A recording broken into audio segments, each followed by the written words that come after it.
ব্যানার্জি, আবহবেক্ষণ রাহুল আইচ, আলো বাবলু বিশ্বাস। শুরু করছি আজকের নাটক আদি।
সিগারেটের খোলা টুকরো আর জামার দুটো ছেঁড়া নীল বোতাম, এই দিয়ে কি আর অপরাধী ভাবা যায়? তাহলে কি আর পাঁচটা কেসের মধ্যে কেসটা ধামা চাপা পড়ে যাবে? তুমি কি পারবে না কেসটাকে কন্টিনিউ করতে? আমি চেষ্টা করবো স্যার, কিন্তু কতটুকু কি করতে পারবো বলতে পারবো কেন? বুঝতেই তো পারছেন কত রকম চাপের মধ্যে আমাদের কাজ করতে হয়। যাও, রাজনৈতিক চাপের কথা বলছো সবসময়। রাজনৈতিক চাপ তা যদি আসো পারবে না তোমার এই প্রাক্তন শিক্ষকের নিজের দিকে তাকিয়ে কেসটাকে কন্টিনিউ করতে। আমি আমার সাধ্য মতো চেষ্টা করবো স্যার, তারপর দেখা যাক। স্যার আজকে আমি আসি।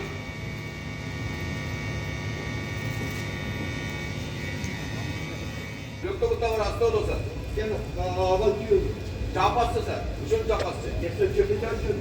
আপাতত আমি যাতে কাউকে অ্যারেস্ট না করি সেজন্য। তারপর তারপর ওরা মনে হয় চেষ্টা করবে কেসটাকে আপোষে মিটিয়ে নিতে। মানে স্থানীয় দাদা, পঞ্চায়েত প্রধান, প্রশাসন সবাই মিলে দুপক্ষকে এক জায়গায় বসিয়ে ব্যাপারটা মিটমাট করে নেবে। তারপর দুপক্ষই থানায় এসে বলবে কোনো ঘটনাই ঘটেনি, তারা নিজের মধ্যে ব্যাপারটা মিটিয়ে নিচ্ছে। কিন্তু এক্ষেত্রে অভিযোগকারী আমি যদি কেসটাকে উইথড্র না করি তো বাধ্য কেসটাকে কন্টিনিউ করতে। কিন্তু স্যার মেয়েটা যদি নিজেই বলে যে তার উপর কোনো অত্যাচারই ঘটেনি, তখন আপনি কি করবেন? ম্যাক্সিমাম মেয়েটার বিরুদ্ধে 11টির অভিযোগ আনবেন। মেয়েটা অসভ্যতা করতে আপনার স্কুলে গিয়েছিল, এই অভিযোগে ওকে আটকাতে পারবেন। তার বেশি আর কিছু হবে কি?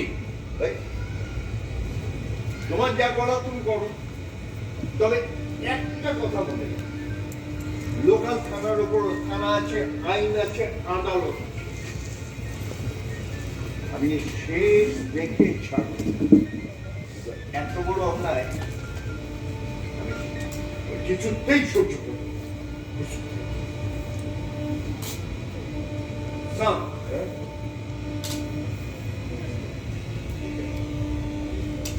আপনি আমার শিক্ষাগুরু, আপনি চাইলে আমি যত দূর সম্ভব যাব। ওরা তো আমার চাকরিটা কেড়ে নিতে পারবে না স্যার, নিতান্ত ট্রান্সফার, সেটা তো মেনে নিতেই হবে। আর তাছাড়া আমিও তো স্যার আইনের রক্ষক। ধর্ষিতার মেয়েটার বাবা, সেও তো স্যার এই দেশের নাগরিক, তারও তো আইনের ন্যূনতম নিরাপত্তাটুকু দাবি করার অধিকার রয়েছে, তাই না স্যার? এই কথাটাই তো আমি কাল বিকেল থেকে সবাইকে বোঝাবার চেষ্টা করছি। আচ্ছা সবসময় ধরো আমি যদি ওই মেয়েটার বাবার জায়গায় অবস্থান করতাম, আমি চাইতাম না আমার মেয়ের ধর্মকে শাস্তিও করো। অবশ্যই স্যার, অবশ্যই। মাস্টার বাবু ভেতরে আছো? স্যার ও হচ্ছে ছিলেন সে হতভাগ্য মেয়েটার বাবা। ও তাই? বসো বসো বসো বসো। মাস্টারবাবু, হ্যাঁ বলো। ওরা বললো আপনার সাথে দেখা করতে। ওই ওরা সবসময় কাল সন্ধ্যে থেকে তোমাদের মুখে চলে আসছে ওরা ওরা ওরা, এই ওরাটা কারা সবসময়? এই ওরাই সব স্যার। হ্যাঁ, এই ওরা আমাদের সবাইকে চালায়, আপনাকে, আমাকে, ওই রিক্সাওয়ালাটাকে পর্যন্ত। রাজনীতি পাল্টায় সরকার। অধি তুফান তুমি জানো এই সমাজ সংসার উপর থেকে যেমন দাগ লাগে, সুন্দর সাজানো সুশৃঙ্খল, আসলে কিন্তু তা নয় জানো, এগুলোর ভেতরে না একদম ঘুন পোকা, ওই ওই স্বপ্নময়দের ভাষায় ঘুন পোকা, ওই ওরা ওরা একটু করে না এই সমাজটাকে না একটু করে ছড়িয়ে দিচ্ছে জানো। আর ওই সাধারণ মানুষগুলোর শিরদাঁড়াগুলো না একটু একটু একটু করে বেঁচে যাচ্ছে, সব বেঁচে যাচ্ছে। আর ওদের দুটো হাত দুটো পা একসঙ্গে মিলে চাপটে পা হয়ে যাচ্ছে। তবে ওরা তারা জানো, ওরা হচ্ছে সুবিধাবাদী মানুষ, যাদের কোনো আদর্শ নেই। তবে ওরা না সবসময় সুবিধা ভোগ করার জন্য আজকে এই দল ওই দল সেই দল এইভাবে দল বন্ধু করে বেড়ায়। মানুষগুলো একটু একটু করে চোরা বালির মধ্যে ডুবে যাচ্ছে। তবে মানুষ ভীষণ অসহায়। তবে আমাকে মানুষের পাশে দাঁড়াতে হবে। তুই ঠিক বলেছো, ও মানুষের পাশে দাঁড়াতে আমার তো টিকে থাকতেই হবে। বলো টিকে তুমি দাও তো, বলে আসতে দাও আমার। তোমার তো বয়স হয়ে গেছে, আমার তো একটা লড়াই। বলো লড়াইতে তো বয়স্ক লোকেদের তার নেই। নতুন মানুষদের, নতুন প্রজন্মকে দরকার, নতুন যৌবনকে দরকার। নতুন রক্ত না হলে লড়াইটা কি করে হবে? তবে এ তো ভীষণ লড়াই। কাকে পাই বলো তো এখন? তো সবসময় আমার ছাত্র আর আমার হাতে তৈরি ছাত্র, সবসময় তুমি যাও না তোমার মাসুমার কাছ থেকে ওটা নিয়ে এসো। আমি না তোমার হাত থেকে নিয়ে খাবো। তুমি তো আমাদের স্বপ্ন, তুমি তো ওই যে মানুষগুলো দাঁড়িয়ে আছো, অসহায় মানুষগুলো, ওদের স্বপ্ন তো তুমি তো নতুন সকাল, নতুন ভোর, নতুন ভোরেই তো মানুষ স্বপ্ন দেখে।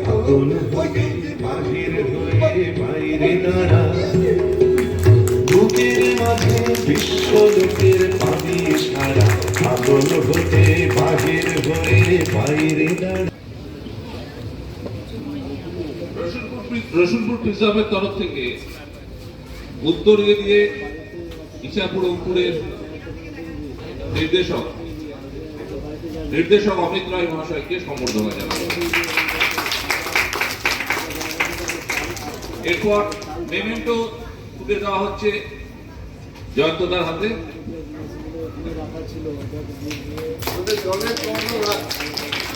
দলের কর্ণধার জয়ন্তদা।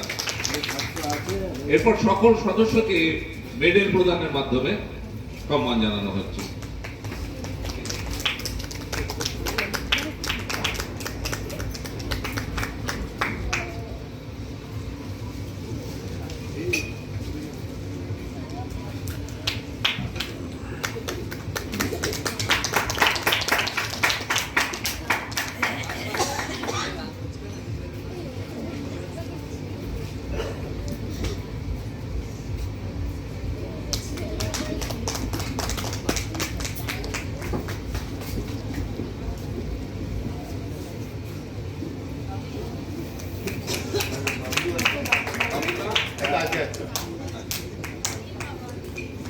আপনারা এতক্ষণ দেখলেন আদি নাটকের কুশীলবরা মঞ্চের উপর উপস্থিত। আমি জয়ন্তদাকেই বলবো যে সকলের সাথে পরিচয়টা করিয়ে দিতে। তার সাথে একটি বিষয় রয়েছে, প্রতি নাটক শেষে মানে আপনারা আদি দেখলে ইছাপুর অঙ্কুরের তরফ থেকে আদি নাটকের উপর একটু প্রশ্ন করা হবে। যে দর্শক সঠিক উত্তর দেবেন তাকে মেমেন্টো দিয়ে এই নাটকের সেরা দর্শক ঘোষণা করা হবে। আর দর্শকদের উদ্দেশ্যে একটা কথা, চেষ্টা করবে না বিগত দিন বা বিগত নাটকে যারা পুরস্কৃত হয়েছেন তারা হাত না তুলুন। আমরা চাই প্রতিদিন নতুন দর্শক পুরস্কৃত হবে।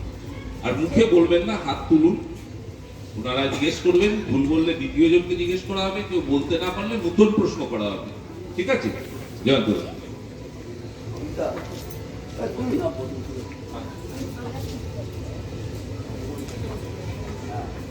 নাটক সম্বন্ধে কিছু বলার নেই। নাটক আপনারা দেখেছেন, যা বুঝেছেন যথেষ্ট।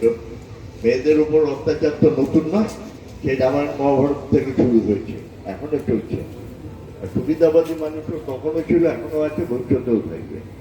এর মধ্যে থেকে আমাদের চলতে হবে। আর সন্দীপ বাবুর কয় ছেলে মেয়ে এবং তাদের নাম কি? এই এই যে তুমি এই যে তুমি ও এক ছেলে এক মেয়ে, নাম মন্টু আর মনীষা। মন্টু আর মনীষা। চলে যাও স্টেজে।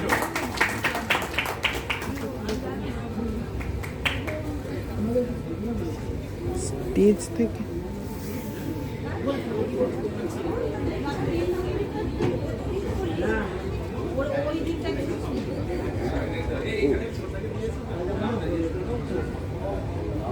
মাধবী সরকার। এই নাটকের সেনা দর্শক মাধবী সরকার। মাধবী সরকারের হাতে হ্যাঁ মেমেন্টোটা যতদা তুলে দিচ্ছে। অসংখ্য ধন্যবাদ। একজন অল্প বয়সী যে নাটক মন দিয়ে দেখছে তার প্রমাণ সঠিক উত্তর দেওয়া। হ্যাঁ, নতুন থিয়েটার কর্মী খুব দরকার আমাদের। আমরা থিয়েটার কর্মী পাচ্ছি না, তাই এরা যদি আবার আসে, সবারই একটা থিয়েটার কর্মী দরকার, লোক হবে থিয়েটার। যাই হোক, আমাদের নাটকটা আজকে আমরা এখানে 26তম শো করলাম। আমি প্রত্যেকের সাথে একটু পরিচয় করিয়ে দিই। আমি অমিত রায়। কাকে বলতে বলতে শুনে আগে আমি অমিত রায়। ও ওই দিকটা দেখ।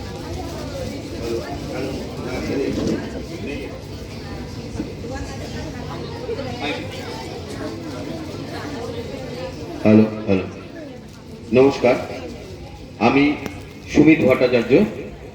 আচ্ছা, অমিতদার মাইক্রোফোনটা ফেল করেছিল, আমি চাইছি অমিতদা আরেকবার বলুন। আর বলতে হবে না, বলার দরকার নেই, অমিত রায়। নমস্কার, আমি পিনাকি গুহ। আমাদের যিনি এই আবহ বেক্ষণ করেছেন তিনি। নমস্কার, আমি রাহুল আইচ। আর এই নাটকে যে আলোকিত করেছে ধা বাবলু বিশ্বাস। আর আমি সোমা সাহা ভট্টাচার্য। আমি সত্যম ব্যানার্জি। আর আমি জয়ন্ত ব্যানার্জি। নাটকটা কেমন লেগেছে? আচ্ছা, আপনাদেরকে একটা কথা জিজ্ঞাসা করি, নাটকটা আপনাদের কেমন লেগেছে? এর আনুমানিক সময়সীমা 52 মিনিট। আজ এই নাটকের 13তম অভিনয় শুরু হচ্ছে। এখনকার নাটক ধূসর গোধূলি।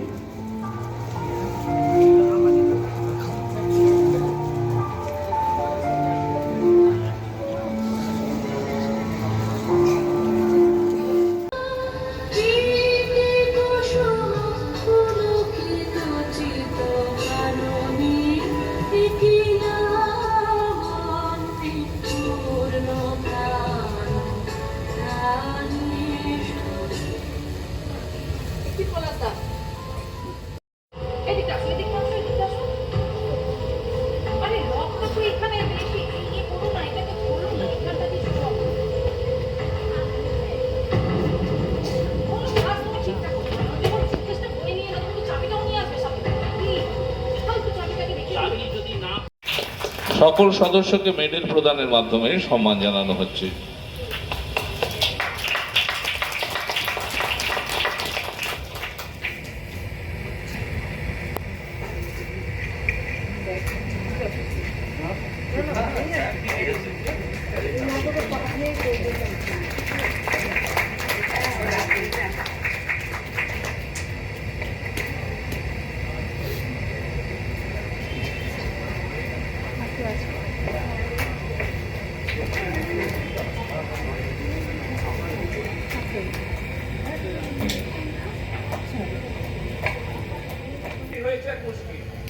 মা ছেলে দিন রাত মোবাইল নিয়ে ব্যস্ত। এই মোবাইলের মধ্যে এত কি আছে? এই মোবাইল মোবাইল করে না তোর অর্ধেক জীবনটা পার হয়ে যাবে। পড়াশোনার সুনাম গন্ধ নেই, এইভাবে চললে বাবা চাকরি বাকরি কিছু জুটবে না, তখন কি করবি? ওই বাপের হোটেলে বসে খাবি? ও বাপি, তুমি এত টেনশন করো না। চাকরি না পেলে ব্যবসা করবো। ব্যবসা করবি? এ বাবা, দেখি ব্যবসা করবি? ওই মোড়ের মাথায় বসে চপ ভাজবি? না, দরকার হলে চপ ভাজবো। আর তুমি জানো এই ঠিকঠাক চপ ভাজতে পারলে না এ প্রচুর লাভ আছে। আমাদের বাবা সত্যি করে দেশপ্রেমী দাদু, নেতাজি পায়ে হেঁটে জাহাজে করে কত কষ্ট করে আমাদের দেশ ছেড়ে চলে গেলেন, কেউ তাকে চিনতে পারলো না। ব্রিটিশদের একদম গোল খাইয়ে ছেড়েছিলেন। দাদু, তুমি আমায় বইটা দেবে, আমি পড়বো, নেতাজিকে জানবো। অবশ্যই দেব। এই নাও, আমার ঘরের আলমারিতে এরকম মনীষীদের অনেক বই আছে, তুমি সেগুলো পড়ো, জানতে পারবে আমাদের দেশের কথা, স্বাধীনতার কথা। এই দিন বাবা চা। বাতাসে কি আনন্দ আকাশে বাতাসে, সাথে সাথে পাখি ডাকে, কত শোভা চারিপাশে। কি আনন্দ আকাশে বাতাসে, আজ মনে বড়ই সুখে